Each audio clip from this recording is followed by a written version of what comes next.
ভালো আছি, ভালো থেকো। পরিবারের সকলকে স্বাগত জানিয়ে দোকান থেকে শুরু করলাম বন্ধুরা। দোকানে এসেছি, ধূপ দেখাচ্ছি এবং এটা সন্ধেবেলায় এসে একটু রাখি বানাতে বসেছি। গেলবারে অনেক রাখি বানিয়েছিলাম, এবারে আর হয়ে ওঠেনি, দোকান ঘর করতে করতে সময় পাইনি।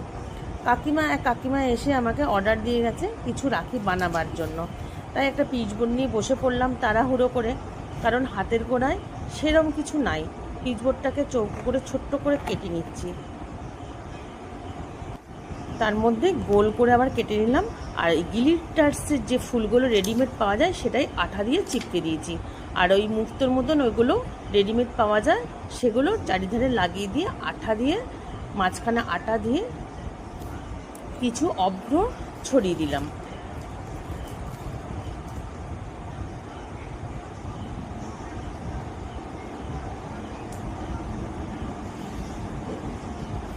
আপনাদেরকে একটা রাখি বানিয়ে দেখাচ্ছি, এরকম অনেক কটা রাখি করেছি।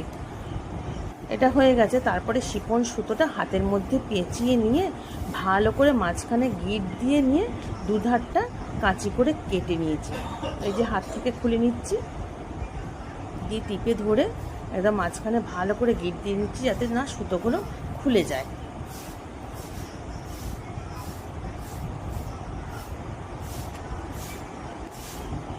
তারপরে কাঁচি দিয়ে দুদিকটা কেটে সমান করে নিচ্ছি।